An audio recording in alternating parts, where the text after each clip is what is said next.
We are Metal Talk, and you are Kevin Brennan, MP for Cardiff West, and also member of the band MP4, which is a band of MPs, 4 MPs, MP4, who formed to play music and raise money for good causes. And Kevin, tell us all about MP4.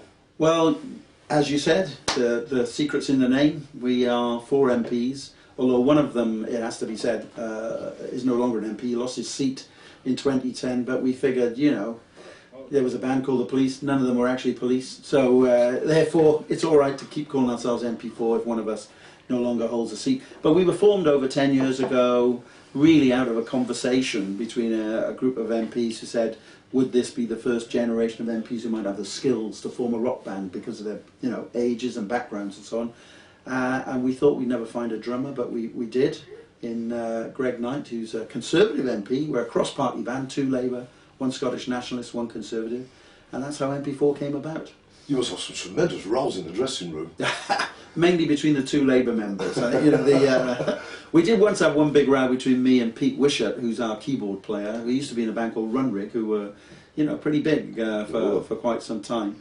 And he was also in Big Country before that, so he's the one of us who actually kind of made it, who's got a musical background, who really did genuinely make it as a, you know, appeared on Top of the Pops, all that sort of stuff in his own right.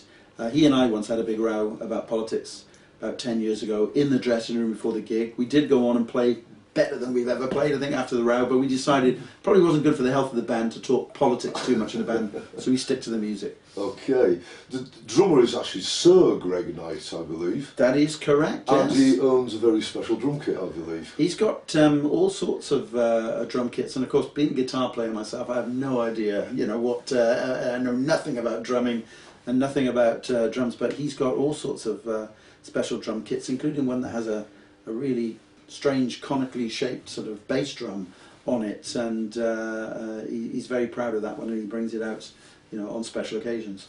Doesn't he own Jury and the Pacemaker's drum kit? I think he does, actually. So, yeah, you reminded me. I think he actually does. And he's, you know, he used to play quite a lot, I think, Greg, more in soul bands in the 1970s, around and about, you know, on the semi-pro circuit. But yeah, he's a pretty good drummer, and he's still at it, and he manages to keep it rocking reasonably steady in the background, which is what you need. Yeah, absolutely, absolutely. Talking about parliamentary metalheads, we know the Indonesian president Joko Widodo is a big metalhead.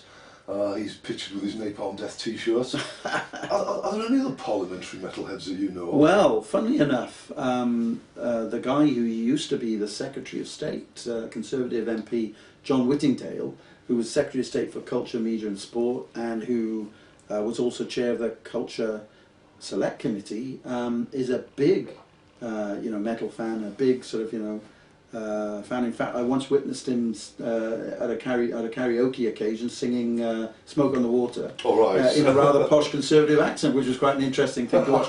But no, I know for a fact that he's a very big fan. There's another guy called David Morris who's a big fan too, who again is a Conservative MP for Morecambe.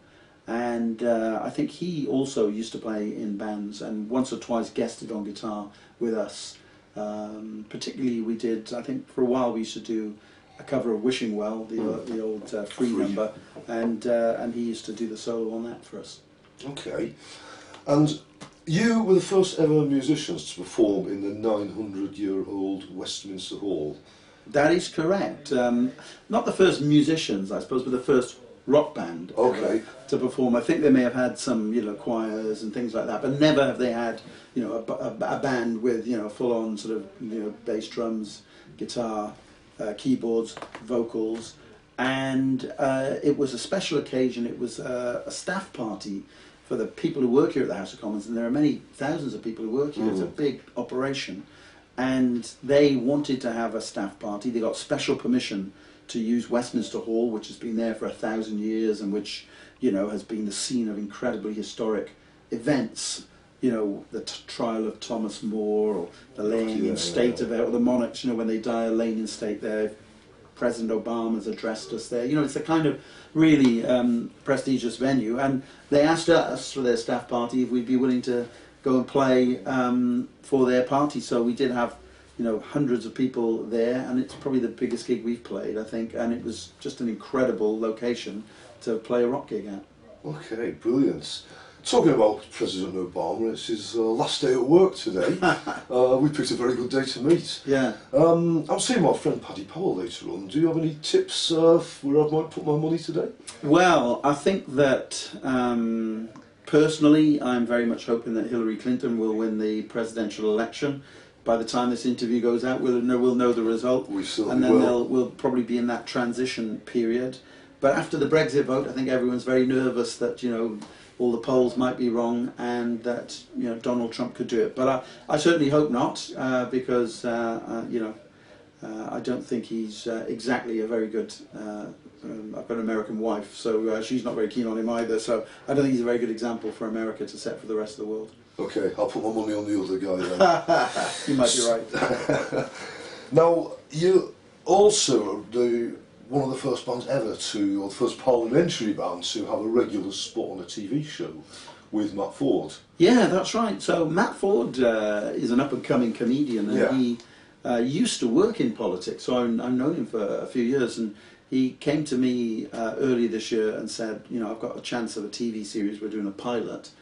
Do you think, is there any chance MP4 would consider being our house band, because it's a topical comedy show about politics? That's perfect. And I said, well, yeah, I'm sure if we could find the time, if we could work out in terms of what the time commitment is, and it helps you out, we'd be happy to do it. And so they did a pilot, and then it became a series on Dave, and we made 6 programs which have all been aired, and we're just waiting to hear now whether or not they'll recommission another series. But it's still available online if any of the viewers on the website want to find it. It's on UK TV Player or on the Dave website. Hopefully you can still find it, and it was really enjoyable to do, and we had a very positive reaction to it. Brilliant, absolutely fantastic. You're getting a positive reaction to all the gigs you play, and you've got many more coming up. The gig roster's very, very impressive. Well, we try, you know, obviously our main job, the 3 or the 4 of us still, the main job is as members of Parliament, but we do try and do a few gigs a year that will either be something for Parliament, you know, that relates to it, something to raise money for a good cause, if we can participate in that. And over the years we've done lots and lots of gigs that have helped to raise money for good causes. We did a lot every year for Macmillan Cancer for many years, and that at events that raised over £1 million over the years.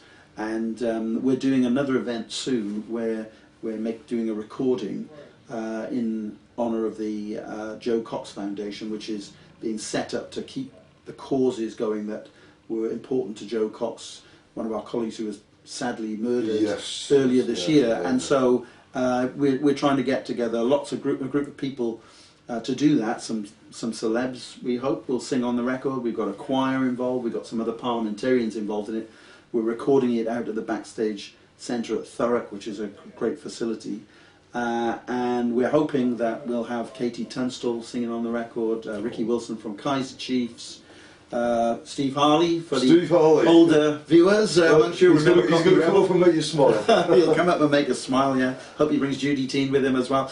We'll have also, hopefully, David Gray, you know, the singer-songwriter, who's also you know, a tremendous performer as well, and the legendary Suzi Quatro, who many people of my generation blew our minds when she first played in her leathers on Top of the Pops back in the 70s. So hopefully if everyone shows up and that happens, we can at least you know, release that and give some publicity at least to this new foundation called the Jo Cox Foundation, which will really continue to campaign on the causes that she cared about. Well, you can count Metal Talking for support on that. That's absolutely brilliant. No trouble at all. And good luck with it. I hope it goes tremendously well for you. Thank you very much. We're recording actually the Stones song, You Can't Always Get What You Want, hence the choir as well as the guest vocalists. Absolutely brilliant. Talking about big names, you have a Iron Maiden connection running through MP4. Well, a small one, it has to be said, yeah. Tony Moore, who's actually sung with us, who used to be in Cutting Crew, was also, I think, briefly keyboard player for Iron Maiden in their early days, the only keyboard player I think they ever had in the band. Right, yes. And Tony has been a great supporter of the band. He runs the Bedford down in Balham, which is a great venue, particularly for up-and-coming artists and bands and so on. And we, in fact, played our 10th anniversary gig down there last year. And he's a great supporter of the band. He's sung with us, and we performed the Cutting Crew hit Died in Your Arms Tonight with him on a few occasions. And it's really great to have his support.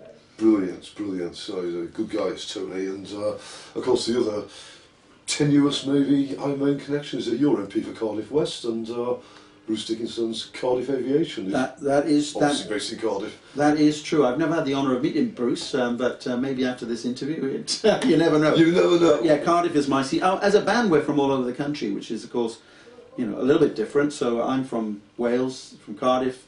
We've got Ian Causey, the bass player. He's from Lincolnshire. Greg Knight, our drummer's from Yorkshire. He represents East Yorkshire. And Pete, who's a Scottish Nationalist MP, of course, is from Perth. So, we're from all parts of the country. Absolutely brilliant, fantastic. And where do you want to take the band? What's the future of the band? Well, we're not getting any younger, but then a lot of bands are not getting any younger, and they managed to keep going. So I think we're probably just approaching our prime as a band. We've got this little recording project on at the moment, which we obviously are going to do for Jo Cox, but we're also recording an EP because we haven't recorded anything for a few years, though we did have an album out called Cross Party Music on Revolver Records back in 2009-10, which is still available from our website. So we do a little bit more recording, and I think we hope to carry on really playing for good causes, as long as people enjoy it, as long as it's fun. And at the moment it still is. Fantastic, absolutely brilliant. Do you have, Kevin, any final message for the metalheads out there who'll be watching? Well, I'd say, thanks for watching the interview, and keep rocking. Always.